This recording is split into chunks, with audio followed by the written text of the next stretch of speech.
Syrian President Bashar al-Assad addressed his country over the weekend in a speech at the Damascus Opera House that afterward saw him swarmed with supporters. Assad's message called for peace, but UN Secretary General Ban Ki-moon expressed disappointment in a statement saying that Assad's proposals didn't go far enough. The speech rejected the most important element of the Geneva Communique of the 30th of June 2012, namely a political transition and the establishment of a transitional governing body with full executive powers that would include representatives of all Syrians. Ban's statement, including terms like political transition and transitional governing body, seemed to echo a Western call for regime change in Syria.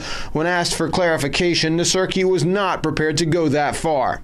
I think we've made it clear that this process must be Syrian-led and Syrian-owned, and it's for the people of Syria to decide in the future leadership of the country. Regional neighbors such as Qatar and Saudi Arabia have paid lip service to Syrian ownership of the process, while at the same time admittedly funneling guns and money into Syria to the militant opposition groups working there. Assad, in his speech, asked for an end to such gun and cash smuggling as a precursor to talks.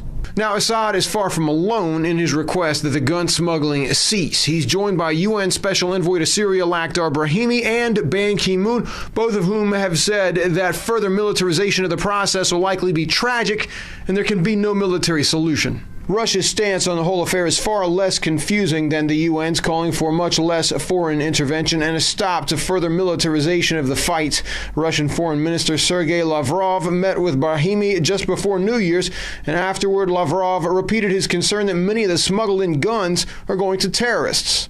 It's vital to stop activities that result in a fast and dangerous militarization of the conflict. We are very much concerned that terrorist networks, including groups linked to al-Qaeda, have stepped up their activity inside Syria and are exploiting the lack of stability in their own interests.